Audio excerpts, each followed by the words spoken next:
우리 11장 22절부터 26절까지의 말씀입니다. 11장 22절부터 26절까지의 말씀을 한 절씩 교독하시겠습니다. 제가 먼저 읽겠습니다. 예루살렘 교회가 이 사람들의 소문을 듣고 바나바를 안디옥까지 보내니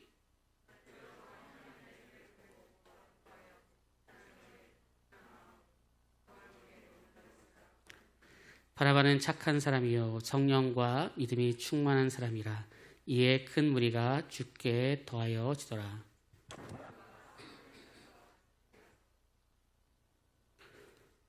우리 함께 읽겠습니다. 만남에 안디옥에 데리고 와서 둘이 교회에 1년간 모여 있어 큰 무리를 가르쳤고 제 아들이 안디옥에서 비로소 그리스도이라 일컬음을 받게 되었더라. 아멘. 오늘은 사도행전 11장 22절부터 26절까지의 말씀으로 사람을 세우는 사역이라고 하는 제목으로 말씀을 증거하도록 하겠습니다. 여러분은 사람들이 나를 좋게 평가해 줄 때 어떤 칭찬을 듣고 싶습니까? 외모적인 칭찬을 듣는 것도 좋지만 아무래도 우리 그리스도인들은 내면의 칭찬을 받아야 할 것입니다. 성경에서 많은 칭찬을 받는 경우 중에 오늘 우리가 읽은 이 내용들은 바나바에 대한 평가인데요. 바나바에 대한 평가 또 칭찬이라고 할 수 있는데요. 참으로 또 귀하며 부드러운 그런 부러운 평가입니다. 오늘 그 내용을 보면 이렇습니다. 내용을 보면은 우리 24절의 말씀인데요. 24절의 말씀 같이 한번 읽어보도록 하겠습니다. 함께 읽겠습니다. 시작. 바나바는 착한 사람이요 성령과 믿음이 충만한 사람이라. 이에 큰 무리가 주께 더하여 지더라. 아멘. 바나바는 착한 사람이요 성령과 믿음이 충만한 사람이라. 이에 큰 무리가 주께 더하여졌다라고 합니다. 착한 사람이라고 하는 단어가 그냥 우리나라 말로 본다면 굉장히 애매합니다. 저는 착한 사람일까요? 아닐까요? 네, 모두가 고개를 끄덕이시는데 여러분들이 생각하는 것처럼 맞습니다. 그런데 여기서 말하는 것은 그런 착하다, 부드럽다, 성격이 좋다 그런 표현들도 있을 수 있겠지만 그런 표현들이 이 말씀의 중심은 아닙니다. 착한 사람이라고 하는 말은 아가도스라고 하는 헬라어로 선하다라고 하는 뜻과 높이 평가되다라고 하는 뜻이 있는데요. 만약에 이것을 다른 곳에서 비슷한 표현을 찾는다면 갈라디아서에 보면 성령의 열매를 표현할 때 양선이라고 하는 표현들이 있는데 이 표현과 비슷하다라고 합니다. 성령의 능력을 가진 자로서 제가 풀어서 설명해 볼게요. 성령의 능력을 가진 자로서 선입견이 없이 열린 마음을 가지고서 주의 일을 하는 사람입니다. 그러니까 우리가 누구를 볼 때 내가 경험이 많고 또 내가 가지고 있는 철학이 있고 또 내가 살아왔던 지역 특성이 있다 보니까 때로는 우리가 어떤 교단의 차이가 있다 보니까 누구를 대할 때 나의 생각으로 대하는 것들이 아니라 바나바는 열린 마음으로 선입견 없이 보면서 그 중심에 성령의 능력이 있기에 사람들을 바로 세우려고 하는 그런 모습이 있다라고 하는 것이 바로 오늘 말씀에 착한 사람이요 라고 하는 단어이고 그것이 성령과 믿음이 충만한 사람이다라고 하는 단어와 연결되고 있습니다. 다시 말해 중심이 바로 선 사람입니다. 복음을 위해서 나가고 성령 충만하지만 자신이 생각했던 방식으로만 나가는 것이 아니라 어떠한 결과에만 머무르는 것이 아니라 그런 과정 그리고 사람을 세우는 것들 정말로 그 누구나 이러한 표현들을 우리가 받아야 될 정도로 중요한 그리스도인의 가장 큰 특징일 수 있고 덕목일 수 있다는 것입니다. 그렇게 사람을 세우는 것에 하나님의 영광 위에서 가고 또 그 사람 한 명 한 명을 잘 바라보면서 관찰하면서 나아가는 모습이 오늘 바나바에게 있습니다. 바로 이런 사람들을 믿음의 사람이다라고 우리는 말할 수 있다는 것입니다. 그런데 원래 이 바나바는 어떠한 사람이었을까요? 원래 그 태생을 보면은 이렇습니다. 사도행전 4장 36절의 말씀에 보면 이렇게 나와 있습니다. 구브로에서 난 레이족 사람이 있으니 라고 말하고 있습니다. 구브로에서 났다라고 하는 이 말은 무슨 말인가 하면 이제 이방 유대인이다라고 합니다. 우리가 사도행전 6장에 헬라 유대인 또 그렇게 원래 시브리 유대인이 서로 다투고 또 서로 생각이 달랐던 것을 우리가 안다라고 하면 이방 유대인 사람들의 그 모습은 개인적으로는 신앙이 뜨겁다라고 해도 그 중심에 들어가기 어렵고 또 서로가 융합하는 것에 있어서 어려운 불편한 것들이 있는, 태생적으로 조금 불편한 것이 있는 사람입니다. 그게 그보로에서 난 레이족이라고 하는 표현들로 알 수 있는 것인데요. 그러면 이러한 바나바가 어떻게 사역을 했고 또 어떻게 움직이게 되었을까요? 이런 이방 유대인이라고 하는 것을 가진 이 바나바가 하는 사역들을 살펴보면 어떠한 특징들이 있을까요? 우리가 바나바가 사도행전 9장에 사울을 불러서 또 그 사람의 귀한 사역들을 만들어줬던 그 모습을 잘 알고 있습니다. 사도행전 9장에 보면 이렇게 표현하고 있습니다. 9장에 보면 행동하는 사람으로 나오는데요. 9장 26절에 보면 이렇습니다. 사울이 예루살렘에 가서 제자들을 사귀고자 하나 다 두려워하여 그가 제자됨을 믿지 아니하니. 그러니까 사울이 이제 회심했습니다. 복음을 전하려고 하는데 모두가 두려워해서 믿지 않습니다. 왜냐하면 그가 때로는 예전에 난폭하였고 또 어떤 결과 중심적으로 사역하는 사람이었기에 그가 변화된 모습, 온유한 모습을 믿지 못하죠. 그런데 27절에 뭐라고 나와 있죠? 우리 27절은 같이 읽어보겠습니다. 함께 읽겠습니다. 시작. 바나바가 데리고 사도들에게 가서 그가 길에서 어떻게 주를 보았는지와 주께서 그에게 말씀하신 일과 다메섹에서 그가 어떻게 예수의 이름으로 담대히 말하였는지를 전하니라. 아멘. 그러니까 바나바가 데리고 가서라고 할 때 이 단어 자체가 사울을 데리고 간다라고 하는 것들이 모두가 불편해하는 상황이거든요. 아니, 사울과 함께하는 그 자체가 굉장히 불편한 상황인데 굳이 바나바가 가만히 있어도 되는데 사울을 데리고 가서 그가 어떻게 주를 보았는지, 어떻게 그것을 또 전하고 복음을 전하고 있는지 그것을 하나하나 사람들에게 선포하고 말하게 하고 있다는 것입니다.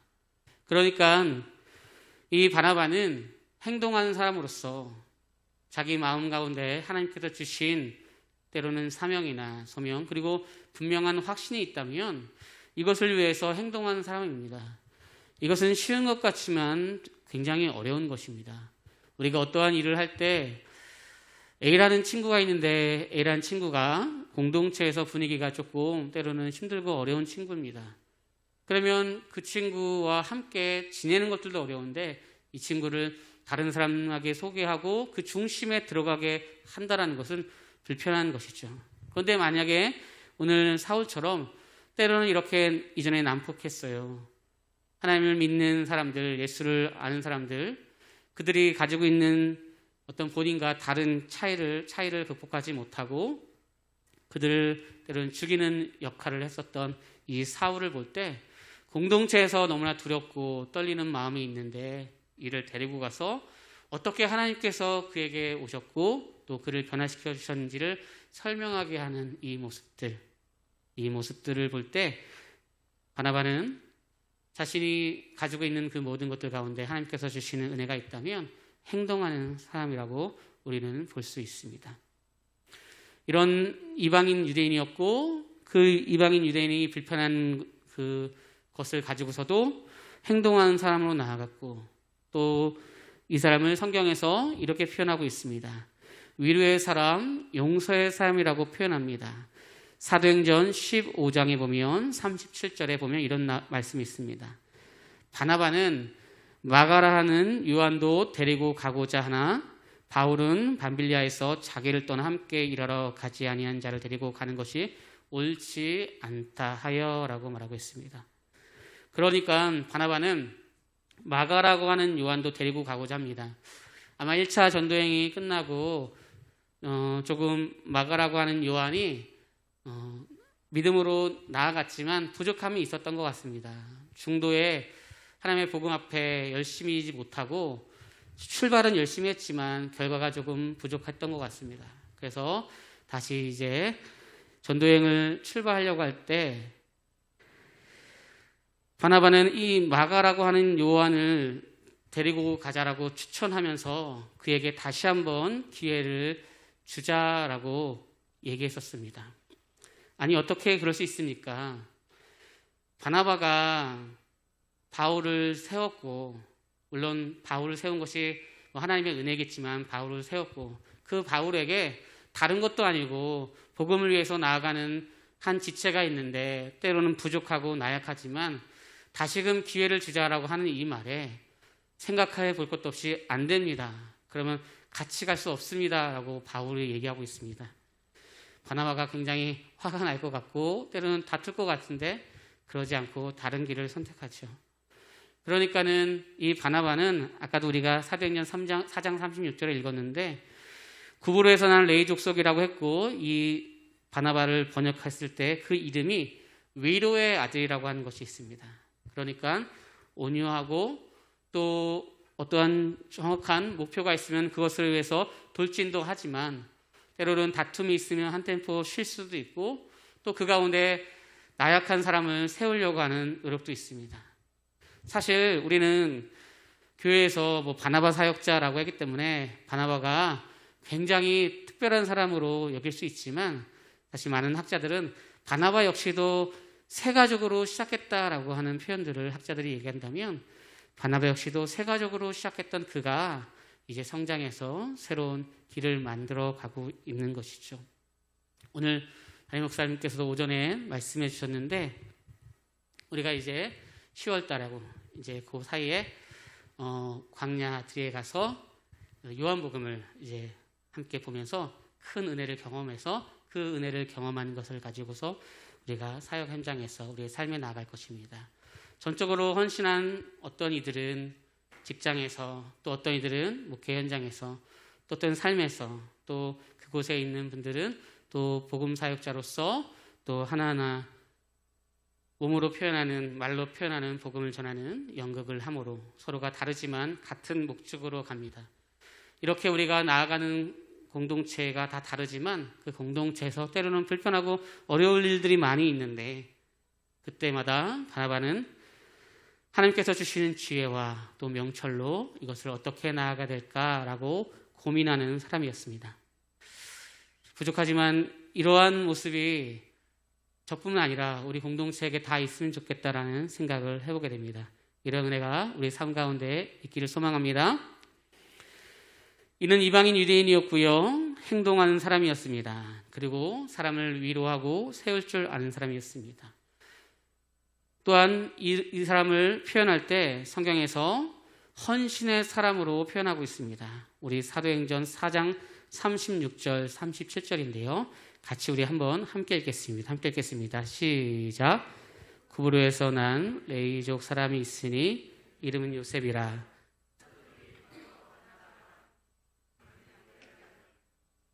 그가 밭이 있음에 팔아 그 값을 가지고 사도들의 발 앞에 두니라. 아멘. 구브로에서 난 레위족 사람이 있으니라고 하면서 우리가 앞에 부분에 바나바에 대한 내용들을 봤고요. 37절에 보면 그가 밭이 있음에 팔아 그 값을 가지고서 사도들의 발 앞에 뒀습니다. 다시 말해서 몸으로 또 행동으로 일을 했지만 그는 또다시 그가 가지고 있는 물질로서도 나아갔던 사람입니다. 그러니까 헌신의 사람이라고 할 수 있습니다. 우리가 재물이 있는 곳에 마음이 있다라고 재물을 드리는 것들은 사실 우리의 마음과 같이 가는 걸로 성경에서는 말하고 있기에 그가 밭을 팔았다. 이 말씀이 조금 제가 불편했습니다. 우리의 가진 것을 모든 것을 팔았다 이런 표현처럼 여겨져서 그렇게 꼭 생각하지 않더라도 우리가 아는 것처럼 밭에 감추인 보화를 얻기 위해서 모든 소유를 팔아 그 귀한 소유를 가진 것처럼 그 천국을 소유하기 위해서 밭을 파는 것처럼 좀 다른 중의적인 의미를 본다면 어떤 밭 이런 것들도 있겠지만 자기에게 있었던 소중한 것, 그 소중한 것을 주님 앞에 드렸다라고 하는 표현들을 본다면 이가 사람을 세울 줄도 알고 또 하나님의 말씀 가운데 순종할 수도 있고 성령의 충만함으로 사역하면서 그 중심에 때로는 가지고 있는 재물을 또 쓸 줄 아는 그러한 멋진 사람이었습니다. 그러기에 우리가 하는 모든 사역들 가운데 하나님께서 주시는 축복으로 많은 공동체의 유익을 갖고 그 또 공동체에 하나님께서 주시는 그 마음을 가지고서 많은 사람들에게 선한 영향력을 끼쳤으면 좋겠다라는 생각을 하게 되었습니다. 오늘 예배의 특성상 같은 어떤 말씀으로 준비하면 좋을까라고 보면서 바나바의 말씀으로 함께 본다면 우리 장학회가 하는 귀한 사역들과 또 연결되지 않을까라고 생각을 하게 되었습니다.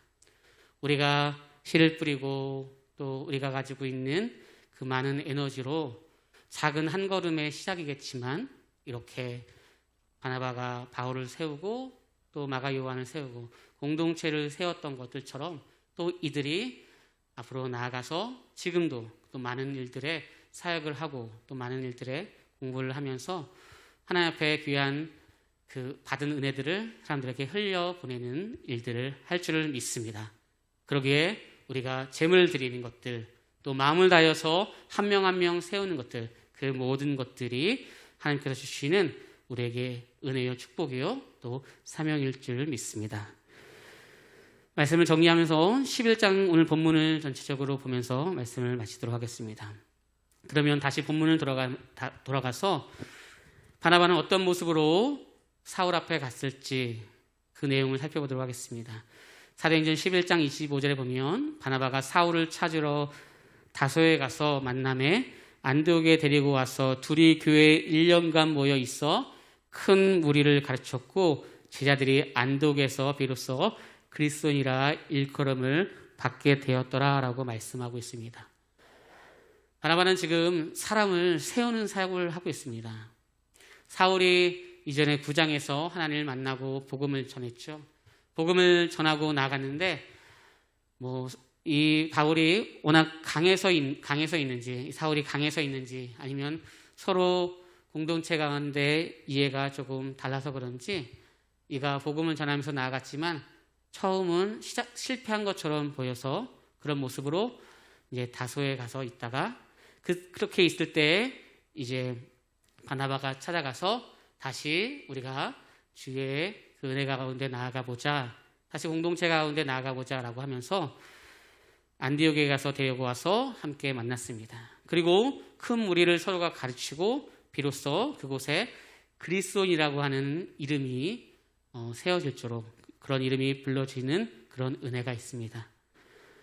이렇게 사울은 한번 넘어지고 또다시 넘어졌지만 바나바는 그 마음 깊숙한 곳에 있는 것을 알기에 그 열정을 알기에 조금 부족하고 어렵지만 다시금 바나바는 도전하고 또 주님이 주실 그 마음을 가지고 나아갔습니다. 우리가 누구와 함께 어떠한 일을 할 때 서로가 안 맞는 부분들이 있습니까? 한 번, 두 번, 두 번 정도까지 내가 조금 마음의 여유를 줬는데 왜 안 맞지? 세 번 또 안 맞지? 라고 생각할 때가 있죠.